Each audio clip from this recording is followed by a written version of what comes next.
Paper में संघर्ष हमारा नारा है। आवाज दो हम एक हैं, एक है, एक है। आवाज दो हम एक हैं, एक है, एक है। अरे में राजा हो, सबका वोट एक समान। जब हमारी वोट से आप गद्दी पे बैठने का काम करते हैं तो उसमें हमारे साथ छुआछूत की प्रताड़ना, हमारे साथ अनेकों समस्या। आखिर क्यों, क्या ऐसा नियम आप लोग का चालू है? एक से एक योजना तो आती है, एक से एक पेपर में टीवी में देखने को मिलता है कि दलित समाज के लिए, भूमिहीन परिवारों के लिए, सफाई कर्मचारियों के लिए, दलित के माँ बहन के लिए आखिर वह योजना कौन खा जाता है? कभी कोई खोजने का काम किया? आज जनगणना हुई, जनगणना में हमारे समाज को बहुत कम संख्या दर्शाने का काम किया, तो वहाँ भी हम लोग के साथ प्रताड़ना किया गया है।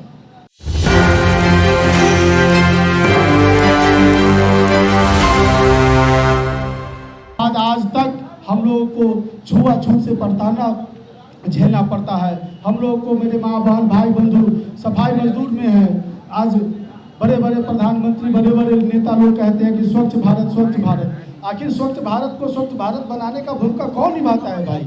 आज हम लोग के साथ आज 4 बजे भोर मन में उठ करके पूरे शहर में झाड़ू मार करके सफाई अभियान करके स्वच्छ भारत बनाने में हम भूमिका निभाती है। आज उनके साथ अत्याचार होती है। क्या कभी सरकार को कभी माया लगा कि आज हमारी इस बरसात में हमारे माँ बहन, हमारे पर समाज के घर तोड़ दिया जाता है? मैं पूछना चाहता हूँ वह इंसान कैसा होगा? आज 7,000 8,000 नौकरी में भी चोरी लागू हुआ, चोरी कर लिया जाता है। कोई आवाज़ अगर उठाता है तो उसको नौकरी से हटा दिया जाता है। तो मैं पूछना चाहता हूँ सरकार से, मैं पूछना चाहता हूँ प्रशासन से, क्या 1947 की आज़ादी में हमारे पूर्वजों ने बलिदान दिया कि नहीं दिया? आखिर सभी समाज के लोगों को आप लोग राजनीतिक भागीदारी दिए, हर एक मूल सुविधा दिए, लेकिन आज हमारी जाति को कोई बोलने वाला नहीं है, आवाज़ उठाने वाला नहीं है। अगर कोई आवाज़ उठाता भी है तो उसको दाब दिया जाता है, या मनुवादियों के द्वारा या गलत सिद्धांत के द्वारा उसको हत्या कर दिया जाता है। इसलिए हम लोग एकजुटता का आज परिचय दिए हैं। पटना के धरती पर हम लोगों को राजनीतिक भागीदारी चाहिए। हम लोगों को जो सफाई कर्मचारी है उनको ठेका प्रथा को अविलंब खत्म करना चाहिए। सफाई आयोग में जो अभी हमारे वर्तमान मुख्यमंत्री आदरणीय नीतीश कुमार जी घोषणा की है, उसका अध्यक्ष हमारे डोम समाज होना चाहिए। और उसके बाद जो उसमें सदस्य है, तो जो 16 जाति जो वंचित समाज है, डोम हो गया, मिस्तर हो गया, नट हो गया, हलखोर हो गया, धनकार हो गया, उस सभी जाति को लेकर चलना है। इसलिए हम सरकार से मांग करते हैं कि यह 2025 की चुनाव में अब बहुत हुई, बहुत हम लोग प्रताड़ना और ठगने और छलने का काम किया है। आज आप लोग देख लीजिए, जितने भी राजनीतिक पार्टी है उसमें अच्छे अच्छे पद पे भी हमारे समाज के लोग झंडा उठाने करके और विधायक को जिताने और हराने का काम करती है। आज हमारे समाज में भी अच्छे अच्छे विद्वान लोग हैं, डॉक्टर है, इंजीनियर है, IAS ऑफिसर है, IPS है, लेकिन एकमात्र राजनीतिक भागीदारी नहीं मिलने के कारण आज हमारे समाज हर एक मूलभूत सुविधा से वंचित है। मैं समझता हूँ कि हमारे जात के साथ या कहीं न कहीं बड़ा षड्यंत्र के तहत और जानबूझ करके इस जाति को पीछे धकेलने का काम किया गया है। आपने कहा कि षड्यंत्र के तहत हमारी जाति को पीछे ढकेला जा रहा है, तो षड्यंत्र का दोषी किसको मानते हैं? सर, मैं सभी पार्टियों को दोषी देता हूँ। आज चाहे कोई भी पार्टी हो, सभी पार्टी के लोगों ने सभी जाति धर्मों को लोगों को आगे बढ़ाया। क्या मेरा जाति नहीं है उसमें? क्या हम भारत के निवासी नहीं है? क्या मैं मूल निवासी नहीं हूँ? क्या मेरा योगदान भारत की आज़ादी में नहीं था? क्या मेरा पूर्वज क्या बलिदान नहीं दिए होंगे? तो यह चीज़ कहीं ना कहीं हम लोग को आत्मा पर ठेस पहुंचती है। आज हमारे भारत में एक से एक विद्वान लोग हुए। आज हमारे भारत के प्रथम दलित कवि हीरा डोम, आज भी उनके बड़े बड़े विद्वान रिसर्च करते हुए इस पर कभी भी उनका नाम से कोई भी बिहार में एक भी सामुदायिक भवन, चाहे कोई कॉलेज, डिग्री कॉलेज, उनके नाम से नहीं बनाया गया है। तो यह पता चलता है, यह सोचने पर मजबूर करता है कि कहीं ना कहीं हमारे समाज को, इतिहास को मिटाने का काम भी हो रही है। आपने कहा आपका संगठन बड़ा है, पूरे बिहार में जो है आपके संगठन के लोग हैं, काफी रहेंगे या अपने संगठन के साथ चुनाव लड़ने की उम्मीद? आपका बहुत अच्छा क्वेश्चन है। मैं यहाँ पर मीडिया साथियों के सामने मैं यह आश्वस्त करना चाहता हूँ कि हम लोग किसी पार्टी को समर्थन नहीं कर रहा हूँ। जो पार्टी, चाहे वह कोई भी पार्टी हो, अगर हमारे समाज को गला लगाएगा तो हम भी उसको समर्थन करूंगा। अगर 2025 में अगर हमारे समाज को भागीदारी नहीं मिली तो हो सकता है कि हम लोग वोट बहिष्कार करने पड़ेंगे। भागीदारी में क्या सीटों की मांग कर रहे हैं आप? बिल्कुल मांग करेंगे।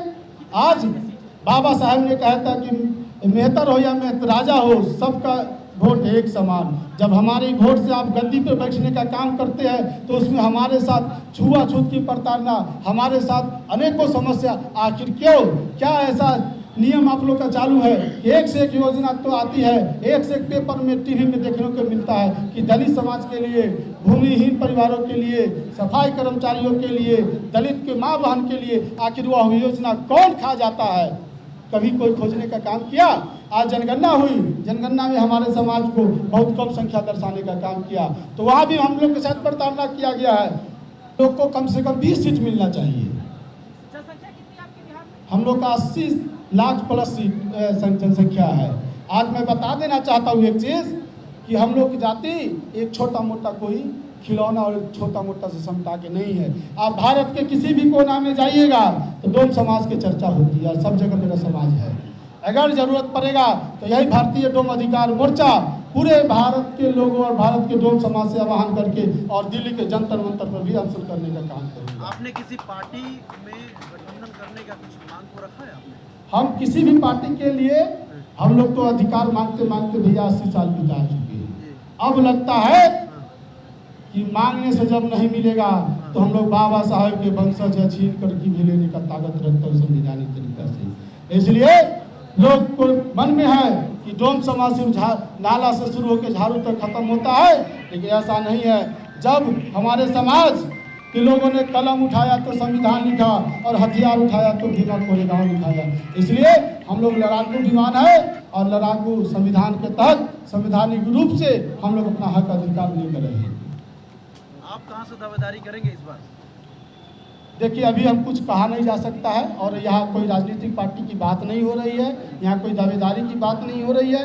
हम लोग अपना डोम समाज की जो समस्या है, जो हमको हक अधिकार की बात है, वह बात में हम लोग आज मांग रखे हैं। आप लोगों के समाज में साक्षरता दर जो है बहुत ही कम बताया जाता है और रोजगार दर भी बहुत ही कम है, तो अपने संगठन के माध्यम से लोगों को शिक्षित करने के लिए और रोजगार में बढ़ावा देने के लिए क्या क्या प्रयत्न करेंगे? देखिए, सबसे पहले आपने बहुत अच्छा बात बोला है, लेकिन आज आज़ादी के 80 साल के बाद अगर कोई सरकार कहती है और आप लोग मजबूर है बोलने के लिए कि अशिक्षा के अभाव है, तो कहीं ना कहीं हम लोग को भी शर्मिंदगी महसूस होता है भैया। 80 साल में करोड़ों अरबों रुपया सरकार की योजना आती है और उस योजना शिक्षा के प्रति सबसे ज़्यादा आता है, स्वास्थ्य के प्रति आता है, सड़क के प्रति आता है, लेकिन क्या विडम्बना है कि आज भी डोम के समाज के, दलित समाज के बीच में गाँव में जाइए तो रास्ता नहीं मिलेगा। शिक्षा के लिए अच्छा स्कूल कॉलेज नहीं, सब नाम पर और काम चलता है कागज़ पे। आज शिक्षा इतना महंगा हो गया कि आप जोड़िए ना, आप जोड़ने का चीज़ है कि शिक्षा इतना महंगा हो गया और सफाई मजदूर को वेतन हाफ हो गया, आखिर कहाँ से फूल होगा? तो कहीं ना कहीं हकमारी हो रही है ना। यह बहुत गंभीर विषय है, बहुत गंभीर विषय है। मैं तमाम मीडिया साथी, मैं शासन प्रशासन से मैं आग्रह करता हूँ, विनती करता हूँ कि आप भी हमारे समाज के बीच में कभी एक रात गुजार कर देखिए या किसी सफाई मजदूर से बात करके देखिए और जा कर के देख लीजिए कि बारिश के दिन में जब छठ टपकता है ना और उसको नौकरी के निकाल दिया जाता है तो बच्चा जब रोता है दूध के लिए तो उसके पास पैसा नहीं होता है। आखिर आप समझते हैं कि उस माता को क्या होता होगा कि अपना पति से कहता कि हमको 10 रुपया दीजिए, उस पति जा करके रोड पे गिरा रहता है कि सलाह हम दिन में खाना कहाँ से बनाए और पैसा कहाँ से लाए। इस दर्द को हम सरकार के तहत आप लोग से आग्रह करता हूँ, इस दर्द को आप लोग दिखलाइए, तभी मैं समझूंगा कि आप भारत के चौथा लोकतंत्र स्तंभ है। जो दर्द में आज हम लोग झेल करके यहाँ तक आए हैं, उस दर्द को मैं बयान कर रहा हूँ और हम लोग अपना हक अधिकार के लिए लड़ूंगा, लड़ने का और संघर्ष करने का आदी हूँ, संघर्ष करूँगा। ज़रूरत पड़ा तो हम लोग अनशन भी करूँगा, चक्का भी जाम करूँगा, रोड भी जाम। मेरा सवाल एक लास्ट सवाल है मेरा आपसे। बिहार में बात करें तो बिहार में आपके समाज से कोई विधायक सांसद हुए कि नहीं? भैया, मैं बता देना चाहता हूँ कि आज से आज़ादी के कुछ साल बाद दिया था, हमको लगता है 80-85 में 1965 में हमारे समाज को एक कांग्रेस की तरफ से बनाया गया। नहीं, एमएलए थे मीरा देवी जिनका नाम था। उसके बाद आज तक किसी भी उनके पति था एमएमसी था चौकीदार, स्वर्गीय चौकीदार। उसके बाद कभी भी हम लोग को आज तक राजनीतिक भागीदारी से कोसों दूर रखा गया, कभी टिकट मिला ही नहीं। कभी नहीं मिला टिकट, ना टिकट मिला।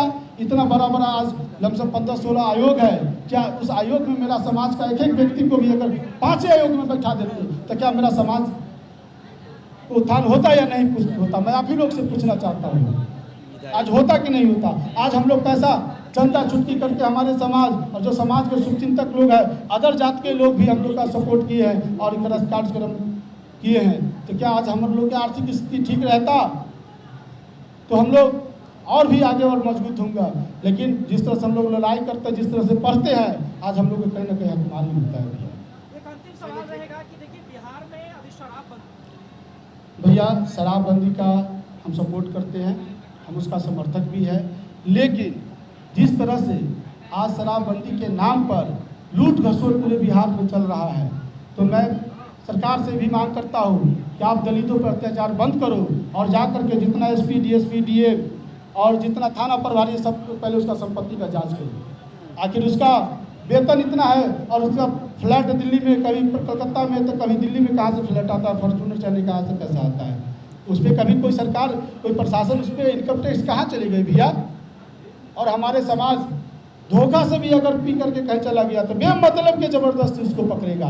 यही मैं समझता हूँ आज सबसे बड़ा कोई गुंडा है तो वह पुलिस प्रशासन की तरफ है। आज देख लीजिए, ज़बरदस्ती दारू पीने वाला को पकड़ता है, बेचने वाला कहाँ भी है? कहाँ है बेचने वाला? कौन आखिर बॉर्डर पार करवाता है? कौन आखिर घर घर दारू बेचवा रहा है? किसको पता नहीं है? आप सिपाही हर एक गांव में रखे हुए हैं, आखिर आपका जानकारी कैसे नहीं होता? बहुत बहुत धन्यवाद।